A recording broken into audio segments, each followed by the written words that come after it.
Okay, so I'm hitting record here now so I can replay this. So I want to keep a pace, so I don't want you to interrupt me. Yes, Much. Mr. Ewald. Thank you. Anything for you, Mr. Ewald. You realize it's only recording, don't you? Or is this on the board? They not recording. Okay.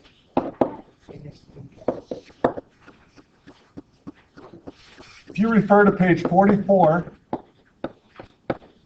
and 45 in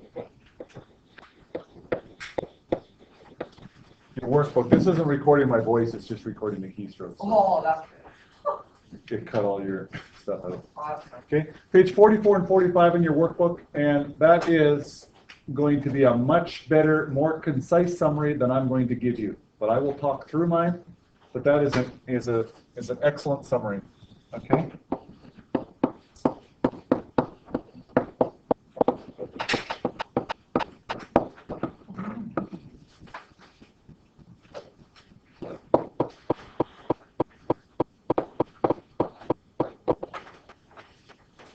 Okay, so those are excellent directions to use. I'm not going to follow them. I probably will follow them because it's just the way we do chemistry, but I haven't read them, and I'm going to show you the way I do it. But those are excellent ways to also use. Okay? So if we, for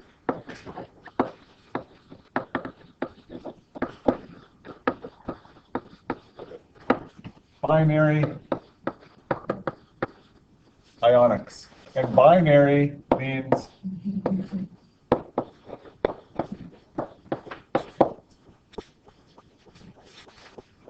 it's like a bicycle. It's made of two.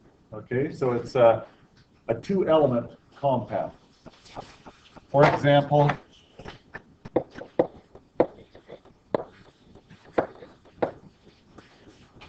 NaCl is made up of Sodium and chloride. Chlorine. Roll on right.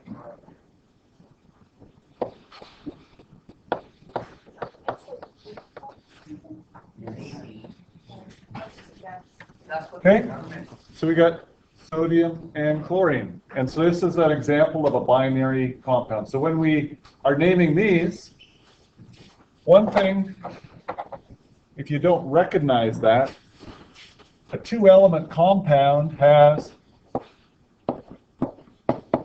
only two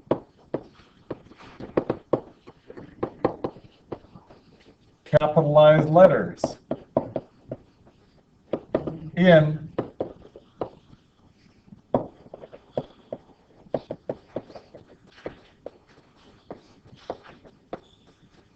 because the capitalized letter always means a new element. This has got four letters. But every time you write a formula, you capitalize that first letter. So if it's got two capitals only, it's a binary element. And then you would follow these rules. Okay? Hope that makes sense to you. Yes, it does. Okay? If you understood the naming rules. Okay? So, the way this works is, one, you name the metal.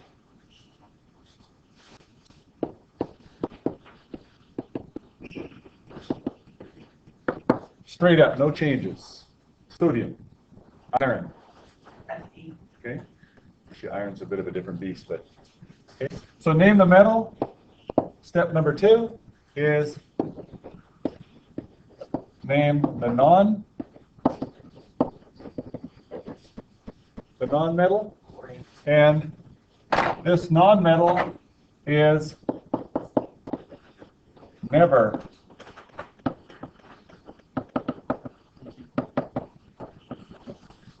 capitalized. I don't know if it says that in the book. If it doesn't say that in your book, I don't know if you want to try to follow the steps in the book. It might be the same as mine, but it's never capitalized. You need to know that a lot of students will capitalize that second name just the way you would capitalize your last name. But in a chemical formula, if this were sodium chloride, you would never capitalize the C on chloride in the name. Okay, so a chemical name is different than a chemical formula. Okay, capitals are very important in chemistry. They mean stuff. So it's never capitalized.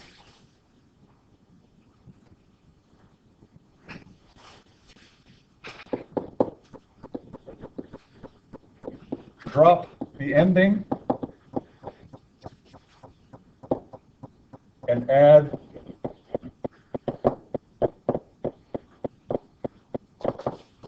IDE. And the ending, sometimes it's one letter, sometimes it's half of the word. Okay? For example, nitrogen, if it were at the end, you would call it nitride. Okay? Chlorine, you just drop the NE and you make it chloride. So you just kind of have to work with it for a bit, but it'll sound pretty natural after a while. So the ending is kind of a big thing. Okay? Sometimes it's one letter, sometimes it's four letters, sometimes it's just kind of logical though. It does roll off your tongue after a while. Okay? Then third, combine the two. Okay, so for example,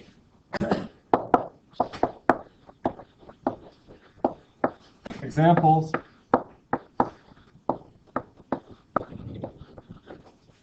of binary ionics. I mean, if we go with let's go with something a little different.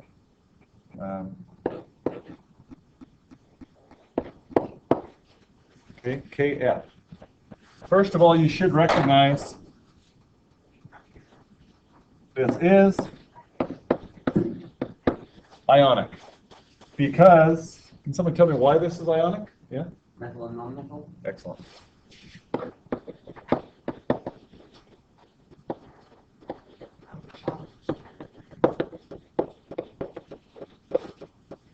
Anybody know what it would be if it were two metals? I missed, yep. Two metals? I was just wondering about that. What would Yeah? metals be? No, covalent is two non-metals. Yeah? A metal and a metal? What do you call, you ever,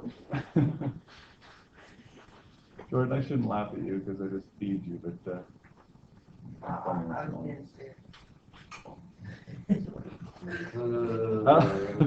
what, Jordan, let me ask you this. If you have a bike? Yeah, I do actually. I do know that. Yeah, it's nice. Yeah, it's very nice. Is it nice light frame? Yeah, Or is it a heavy cast iron beast? it is like a 4-pound alloy metal. Oh, alloy. That's exactly what I'm looking for. Two metals are an alloy. I knew it. Okay, and we often use it in terms of frames for a lot of things. When we throw some titanium into metal, it's really expensive, really strong and light. Okay, so two metals are alloys, two non-metals are covalents. I don't know how to name alloys. I've never heard of it before, but they would just call it a mix, and then we throw alloy at the end, and it's just a mix of metals. Okay, so it's an ionic, it's metal and non-metal, and so we follow our little rules. Okay, so number one is name the metal, and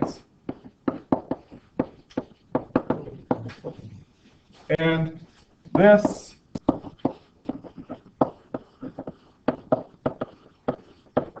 is negotiable.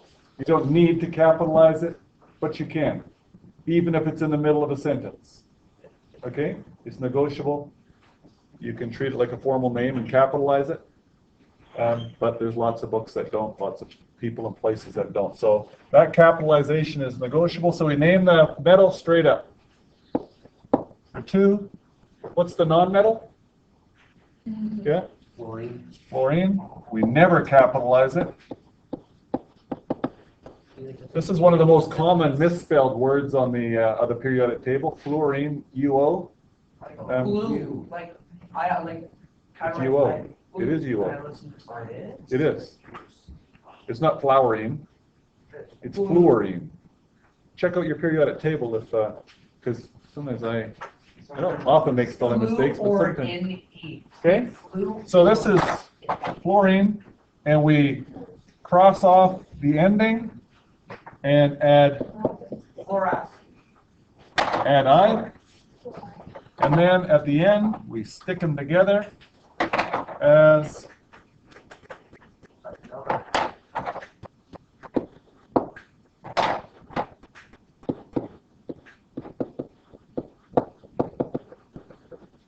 and it's two words, so there should be a space. It should be a noticeable space. Some chemical names they go on and on and on and on and on, like a German name or Russian names. They're just go on forever. But this is two separate things. So potassium fluoride.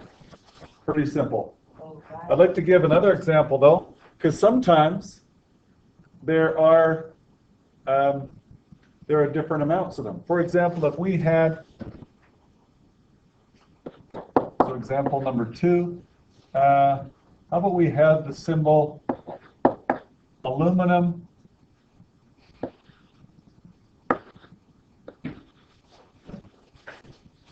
and sulfur. Okay? 2 aluminum atoms and 3 sulfur. That's right. 2 aluminums and 3 sulfurs, but with ionics, you don't need to acknowledge the numbers at all in the periodic or in your name. Okay? So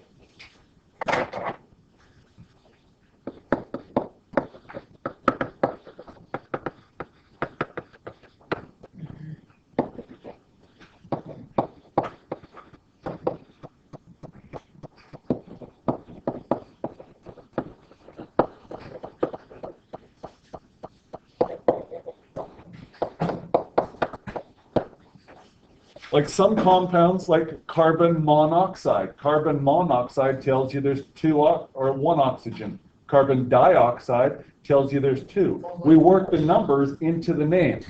But with ionics, we don't. Covalence, we do. We have mono and di and tri and hexa and penta and deca and nona and all these Greek prefixes to tell how many things there are. But ionics, there's no need to acknowledge the numbers in the formula. So this is a chemical formula, and we are working at transferring it to a chemical name. Okay, the skill of taking a name to a formula. So, step 1. Someone want to roll with this with me? Jordan? What's our metal? The AL. I know. What is the name? Come on, you should know this by now. TSW6, the first 30. Ryan? What's AL? Aluminum, thank you. Oh, I knew that. Aluminum. Second one, what's our non-metal there? Sulfur. Sulfur. There is actually a Canadian version. I don't know why we all use the American one with the PH in it rather than the F. Okay, so pH is fine. If you spelled it S-U-L-P-H, you are. Okay, so sulfur. And how do you think the ending, Holly, what ending how far back would it be? Solide? Side? Sulfide? Sulfide? You have an idea? We do drop off here. Usually it kind of comes back to the consonant. We drop off this. Okay? So, and then we stick these together.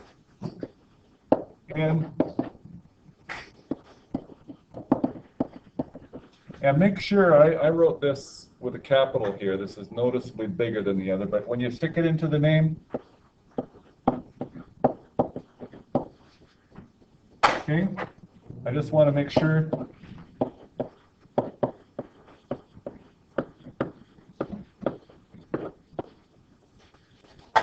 that's a common mistake. It needs to be lowercase. Okay? That's how you go from a formula to a name. Okay?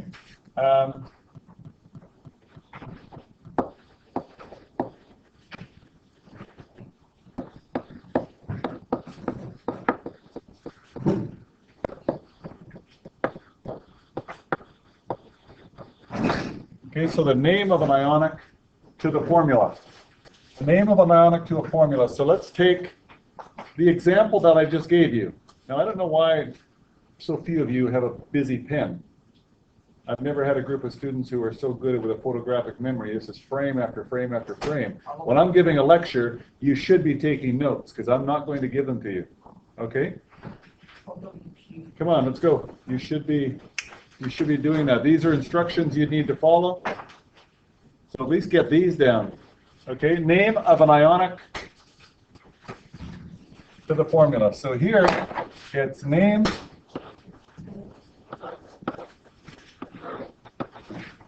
to formula. These are the rules. How do we go from a name to a formula? So let's go with the one that we just did.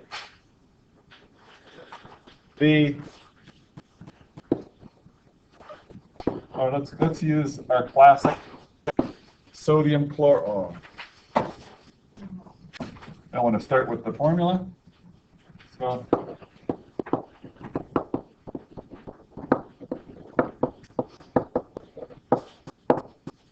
okay. For example, we've got a sodium chloride. How do we get to the formula accurately? How do we go from a name to a formula accurately? So this is our chemical formula. This is our chemical name. I'm just going to review what the book suggests you do.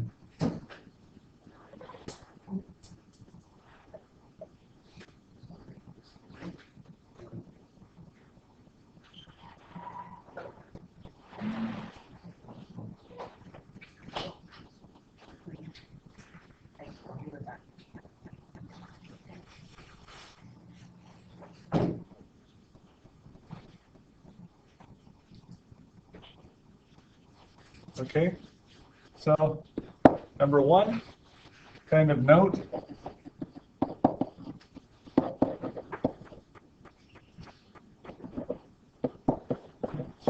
Note the two ions present and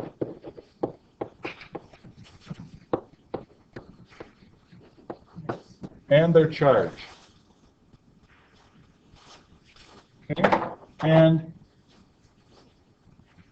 their charge, it's often at grade 9 based on the family they're in. Okay?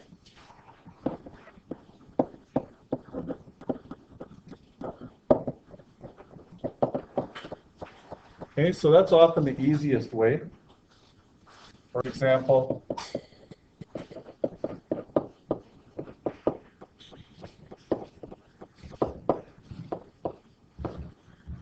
the alkalis are always +1.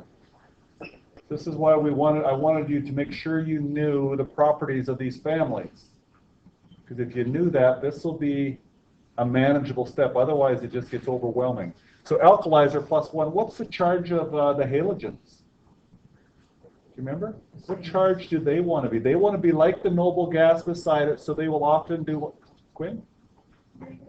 -1. They'll look for one more electron to become like that noble gas, because one more electron makes them like a noble gas, so they're always -1. And so based on the family, you can tell their charge, and sometimes you have to use some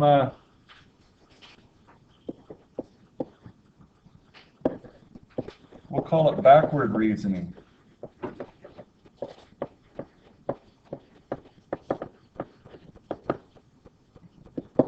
Use backward reasoning. If you know one,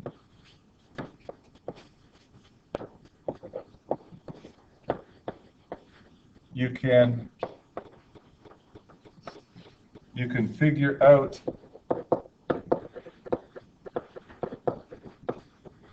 the other, because a compound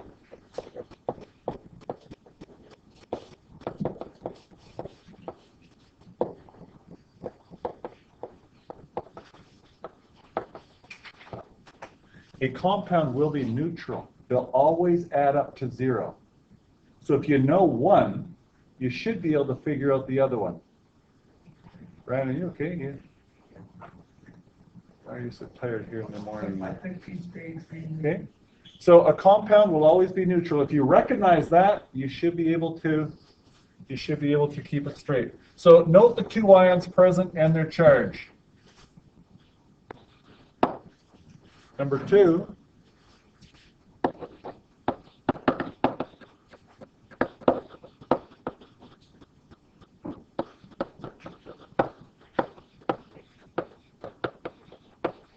write them side by side.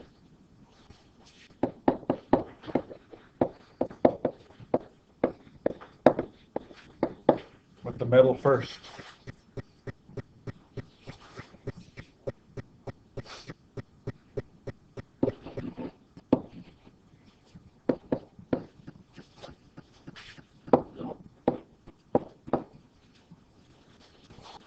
Right? For example,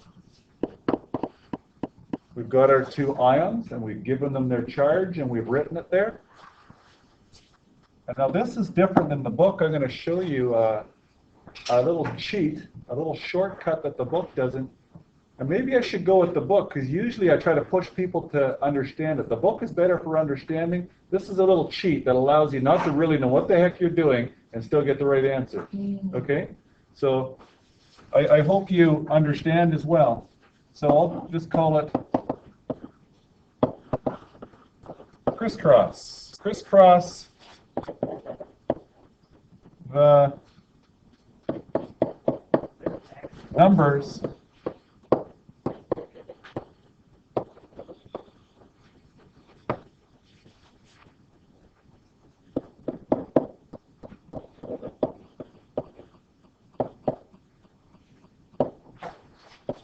so drop the positive and the negative, just crisscross the numbers. And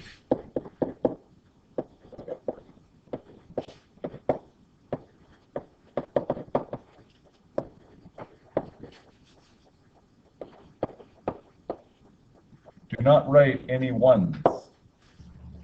So if you're using just one, you'd never include it either. Okay? Do not write any ones. So we had our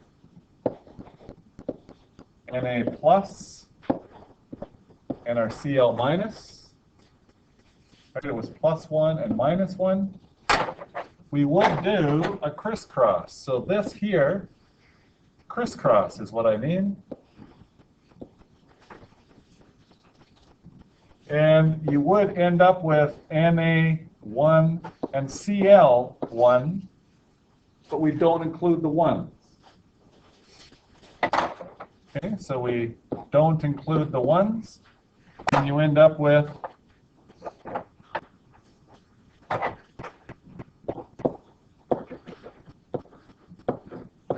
your formula. Okay? So the crisscross technique will work for you. It'll work for you every time. Your book actually explains why a little bit. So you can do this and get the right answer without understanding it, yeah?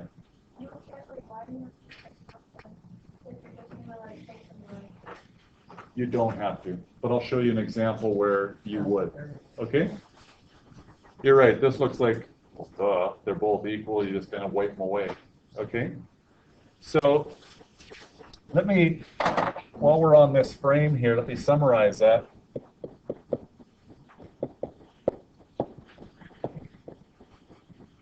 If charges are opposite and equal, you can just drop them all. Okay?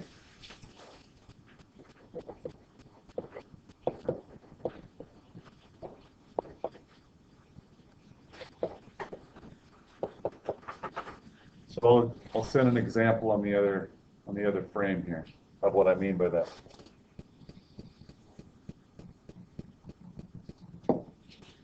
We burned magnesium right? I burned a chunk of magnesium in here. I told you not to look directly at it. Okay? So recall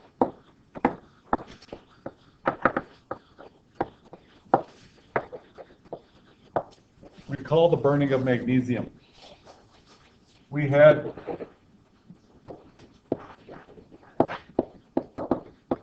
magnesium oxide was produced. So if we went to our little steps, can someone here name the ions in magnesium oxide, the ions and their charges, using your periodic table, using the families they're in, using those little boxes in the corner which tell you what charge they often go to? Can someone figure that out other than you, Marion? Okay, try to go quickly here because this recorder is recording. Otherwise, I'm going to ignore you. Yeah? +2. What's the formula for the ion? It is +2. I know you said that. That's what +2 means. It's Mg is the formula for the right. Yeah. So we got Mg +2, and we've got. I'll just write them side by side right away. The formula for oxygen is O -2. We could do our little crisscross thing, but this is not necessary because They're equal and opposite.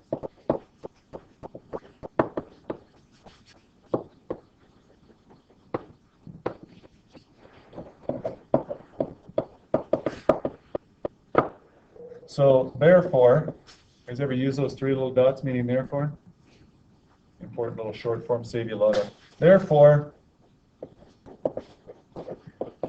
34.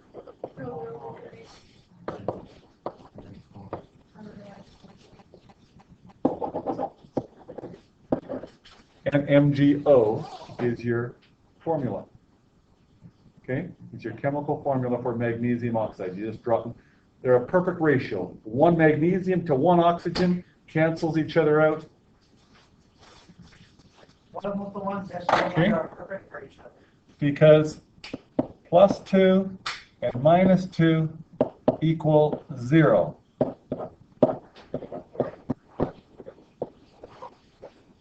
Charge on compounds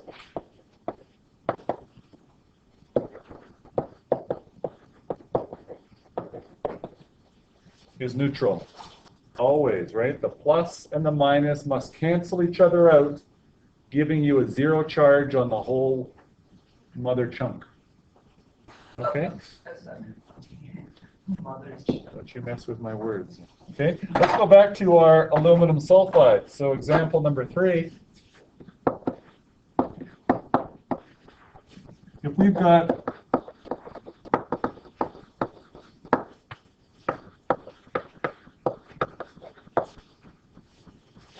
someone remember the formulas for the ions? Remember the first step is write them with the ions in the chart. Yeah, go ahead, Mary. I'll just get down aluminum +3. And the sulfur. +2. Thank you. Oh, you're wrong. It's a minus though, because it's a non-metal. Oh, Remember, only the metals go positive. The non-metals are negative. If we had two positives, we wouldn't have a very happy marriage, right? like aren't I good integers? Like say that to Mary. Beautiful. It's integers. This is integer math. Okay? Positives and negatives. So, your book will tell you a fairly lengthy step process to make sure these are going to balance out properly. But if you just do the crisscross, you end up with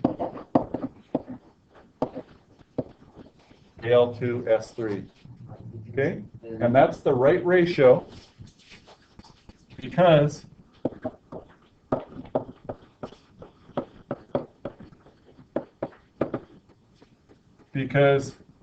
two aluminums equals +6 and 3 sulfurs equals -6, and they have a net charge of 0.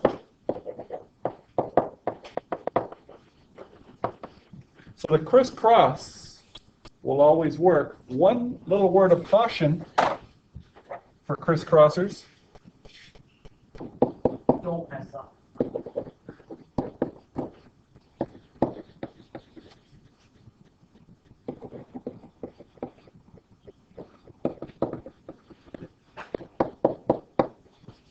sure your final numbers, and this is again a math term, there's a bunch of math and chemistry goes hand in hand. Make sure your final numbers are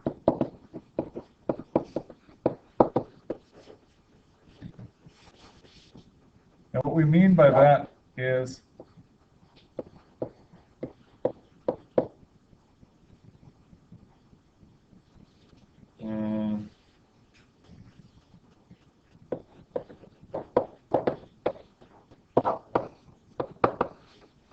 set another example of that over I remember there.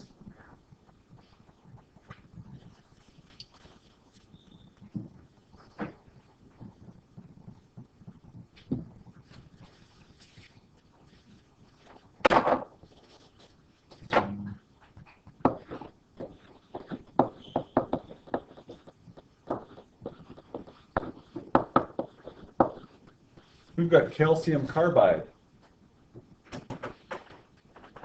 Michaela, is this a ionic? So calcium and carbon, right?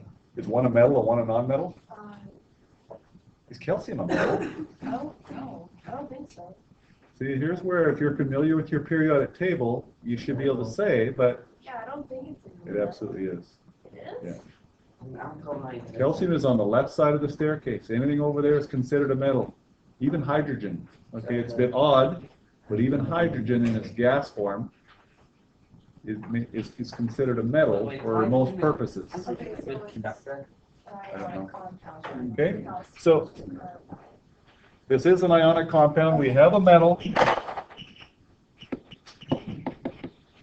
And they become positive, right? And we have a non-metal.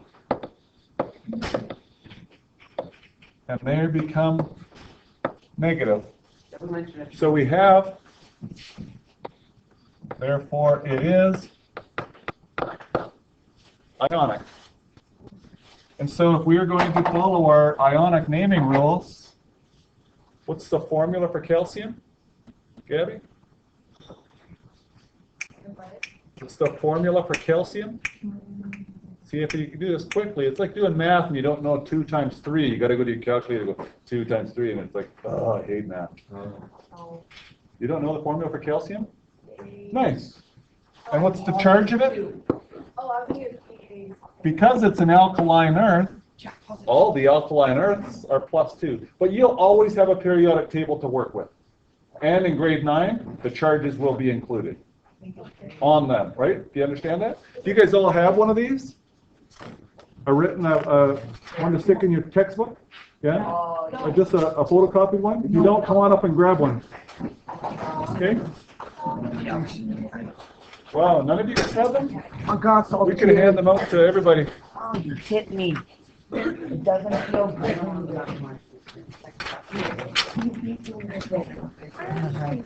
out with, the phonics. That's fine. Oh, like that teacher did. Like, oh, yeah, you're not.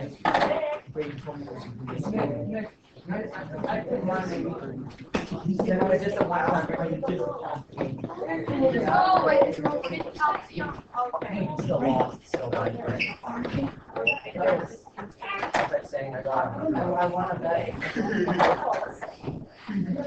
Come on, guys, let's go back. This has taken us a long time. Okay, here, for example, calcium, or carbon, I mean, would be -4. Now, this doesn't show on your periodic table, I believe. But if you follow the pattern of the ions, -1, the halogens, -2, oxygen family, -3, and then carbon could be -4. Okay? So carbon's -4. If we crisscross, we need to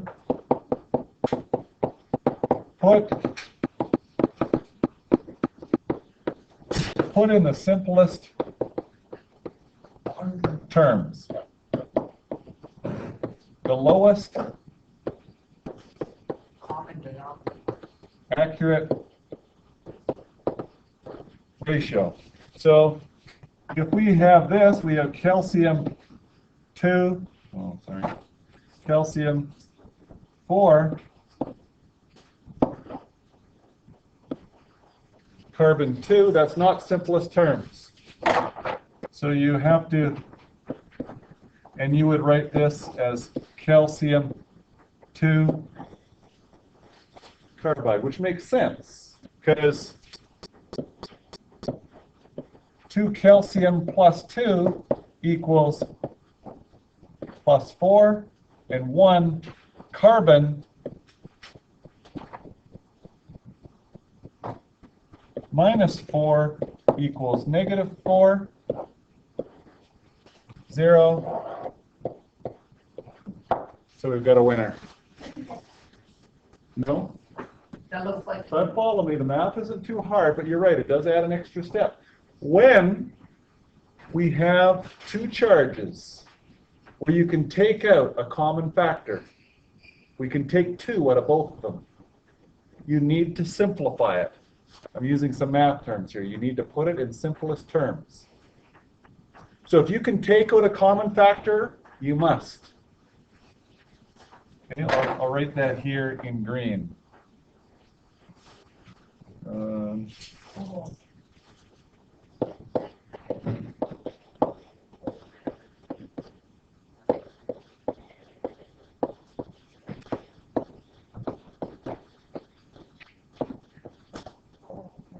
How did you get CO2? I took a 2 out of both of these numbers. So when I take a 2 out of 4, I divide 4 by 2, I get 2. I divide 2 by 2, and I get 1, and we don't include 1s in the formula. Right? So if there's nothing here, it always means there's just 1. If it's there, right, unless there's further numbers, it means 1. So we've got 1 carbon, which is negative 4, and 2 calciums, which are plus 2. They're going to aggregate. Their aggregate, when we stick them together, is going to give you 0. It's neutral. We got a winner. Okay? So now you should be able to go from formula to name, and name to formula of simples. And that is as far as we want to go today, because I want to give you a half an hour to make up some quizzes if you must. But